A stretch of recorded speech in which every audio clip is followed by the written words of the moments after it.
Kerajaan Goa Talo. Alasan kerajaan Goa Talo disebut kerajaan maritim. Alasan kerajaan Goa Talo disebut kerajaan maritim adalah karena kerajaan Goa Talo terletak di pesisir dan telah menjadi keterangan maritim sejak abad ke-14 dan letaknya yang terletak di pinggir pantai dan pelabuhan internasional serta merupakan jalur perdagangan internasional yang strategis, dan kerajaan Makassar mempunyai pelaut yang handal dan lihai. Lalu Makassar juga masuk ke dalam jalur perdagangan internasional dari India melalui Selat Makassar terus ke Filipina dan sampai di Cina.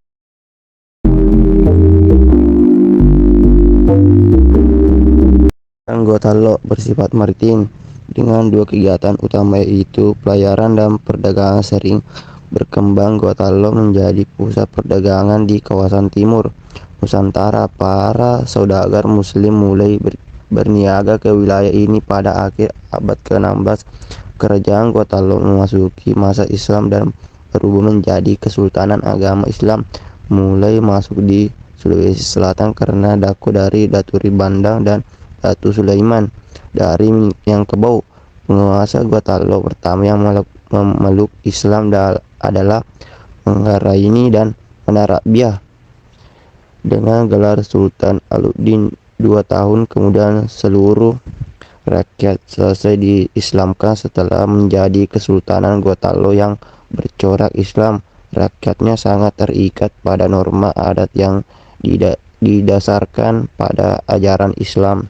Perkembangan Kerajaan Gotalo. Kerajaan Gotalo adalah salah satu kerajaan yang bercorak Islam yang ada di wilayah Nusantara. Pada penghujung abad ke-16 datanglah utusan dari Kerajaan Aceh yang bertugas menyebarkan Islam ke Sulawesi Selatan. Adapun Raja Talo yang pertama kali memeluk Islam adalah Kareng Matuaya.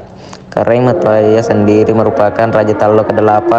Gelarnya pun sudah mencerminkan unsur Islam pada saat itu. Sultan Abdullah Awalul Islam Tumenangari agama memeluk Islam pada 22 September 1605. Kareng Matuaya sendiri orang yang mengajak keponakannya Imangarangi Daeng Manrabia untuk memeluk Islam. Daeng Manrabia ini adalah Raja Goa ke-14 setelah masuk Islam, bernama Sultan Alauddin. Ia memerintah kerajaan Goa tahun 1593 sampai 1639. Setelah kedua raja tersebut memeluk agama Islam, kerajaan Goa Talo menjadi pusat penyebaran Islam di Sulawesi Selatan.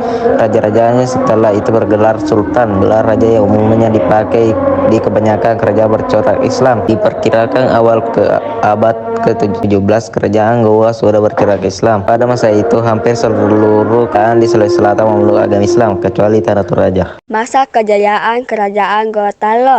Kerajaan Goa Talo mencapai kejayaan pada masa pemerintahan Sultan Hasanuddin pada tahun 1653. Pada masa kejayaannya, Kerajaan Goa Talo dikenal sebagai negara maritim dan menjadi pusat perdagangan di Indonesia bagian timur. Pada bidang sosial, masa pemerintahan Sultan Hasanuddin berhasil memajukan pendidikan dan kebudayaan Islam, sehingga banyak murid-murid di wilayah tersebut yang belajar agama Islam ke Banteng. Sultan Hasanuddin yang dijuluki Ayam Jantan dari Timur merupakan sosok yang anti dominasi asing. Dirinya sangat menekan kehadiran Ford yang saat itu telah berkuasa di Ambon, Maluku. Pengaruh Islam pada Kerajaan Goa Talo. Pengaruh Islam di Sulawesi baru muncul sekitar abad ke-16. Penyebabnya adalah kegiatan dagang di sana baru ramai akhir abad ke-16 hingga permulaan abad ke-17. Masuknya pengaruh Islam di Goa sempat menjadi polemik di kalangan etnis Makassar dan Bugis. Kesultanan Goa saat mengajak kerajaan-kerajaan tetangganya seperti Bone, Sopen, dan Wajo untuk menerima Islam, namun ditolak. Penolakan tersebut menyebabkan Goa menyerang Bone dan menaklukkannya. Kerajaan Makassar mempunyai pengaruh besar dalam perkembangan dunia maritim di Indonesia.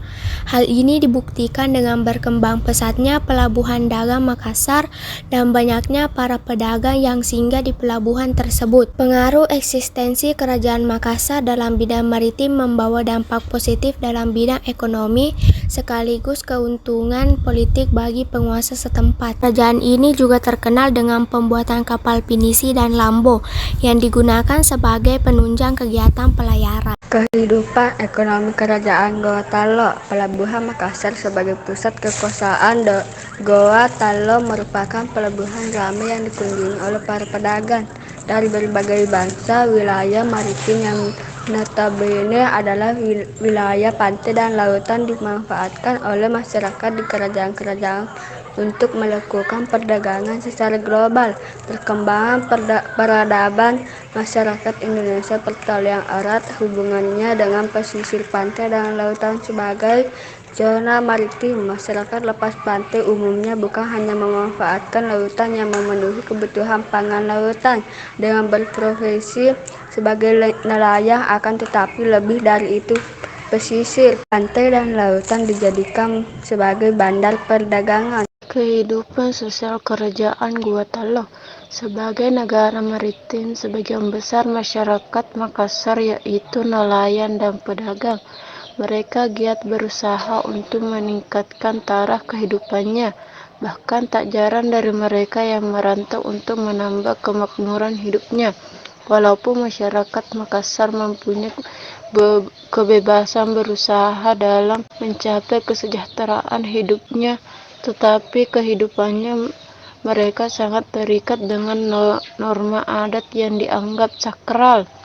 Normal kehidupan masyarakat Makassar diatur berdasarkan adat dan agama Islam yang disebut Pangadakang. Masjid tertua di Kerajaan Goa Talo, Masjid Al-Ihlat atau lebih dikenal dengan Masjid Katangka, merupakan masjid tertua di Sulawesi Selatan. Masjid ini dibangun oleh Sultan Alauddin pada tahun 1603, tetapi beberapa sejarawan meragukan informasi ini. Pendapat lain mengatakan bahwa masjid dibangun pada awal abad ke-18. Adat Kerajaan Goa Talo. Acara Kalompang merupakan tradisi pencucian benda-benda pusaka Kerajaan Goa Sulawesi Selatan yang dilakukan turun-temurun dan merupakan tradisi yang sakral oleh masyarakat Goa. Raja-raja Goa Talo yang memeluk Islam: Sultan Alauddin, Sultan Malikusaid, Sultan Hasanuddin, Sultan Amir Hamzah, Sultan Muhammad Ali, Sultan Abdul Jalil, Sultan Ismail, Sultan Najamuddin, Sultan Sirajuddin, Sultan Abdul Khair, Sultan Abdul Qudus, Sultan Maduddin. Kerajaan Goa Talo mulai mengalami kemunduran saat VOC berhasil menguasai sebagai besar kerajaan kecil di Sulawesi Selatan. Hasanuddin tidak tinggal diam, ia berupaya melakukan perlawanan dengan dibantu kekuatan seluruh kerajaan Indonesia Timur. Peperangan dengan VOC terjadi. Kerajaan Goa Talo pada peperangan tersebut dipimpin langsung oleh Sultan Hasanuddin. Akan tetapi VOC menambah jumlah pasukannya, membuat kerajaan Goa Talo semakin terdesak. Akhirnya di tahun 1667 kerajaan Goa Talo mengakui kekalahannya dengan mendapatkan perjanjian Bonagaya yang sangat merugikan kerajaan. Dampak dan manfaat Kerajaan Goa Talo. Agama Islam membawa banyak perubahan dan perkembangan pada masyarakat, budaya, dan pemerintahan. Perubahan dan perkembangan tersebut terlihat jelas dengan berdirinya kerajaan-kerajaan bercorak Islam seperti Kerajaan Goa Talo.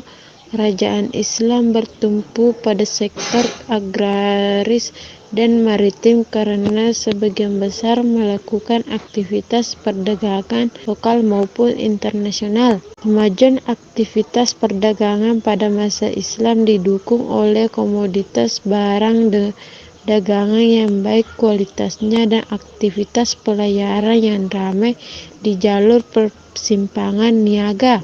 Jalur perdagangan yang strategis sangat menguntungkan karena memungkinkan banyak pedagang asing untuk singgah dan bermukim di dekat pelabuhan dagang.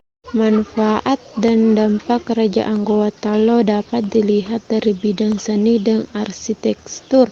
Bidang lain yang kena pengaruh masuk Islam adalah kesenian. Dilihat dari seni bangunan yang ada, misalnya kompleks kuburan Raja Talo dan goa.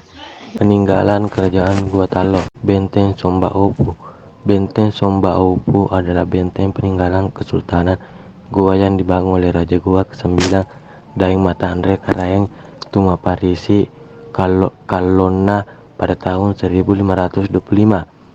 Benteng ini terletak Jalan Daeng Tata, Kelurahan Benteng Somba Opu, Kecamatan Barombong, Kabupaten Goa, Sulawesi Selatan. Balak Lumpur. Balak Lumpur dibangun pada tahun 1935 sampai 1936 di masa pemerintahan Raja Goa ke-35 yang bernama Imanggi Manggi Daeng Matutu Karaeng Bontonampo Sultan Muhammad Tahir Muhibbuddin. Balak Lumpur digunakan oleh Raja Goa ke-35 sebagai tempat tinggal bersama keluarganya. Masjid Dua Katangka. Masjid Katangka terletak di Jalan Sri Susut, Kelurahan Katangka, Kecamatan Somba Opu, Kabupaten Goa, Provinsi Sulawesi Selatan. Masjid Katangka adalah masjid tertua di Sulawesi Selatan dan menjadi saksi bisu perkembangan Islam di daerah ini. Benteng Rotterdam. Benteng ini awalnya dibangun pada tahun 1545 oleh Raja Goa ke-9 yang bernama Daeng Mata Andre Karaeng Tumaparisi Kalona. Situs ini kemudian diserahkan kepada VC Belanda di bawah perjanjian Bungaya 1667 untuk diduduki. Benteng ini kemudian digunakan oleh Belanda sebagai pusat penampungan rempah-rempah di Indonesia bagian timur. Kompleks pemakaman Raja Goa dan Talo. Kompleks makam Raja Goa terletak di Katangka, Kecamatan Somba Opu, Kabupaten Goa, Sulawesi Selatan. Selain Raja-Raja Talo, beberapa orang bangsawan dan petinggi kerajaan juga dimakamkan di sini. Bentuk bangunan makam-makam kuno pada kompleks makam ini mirip konstruksi candi.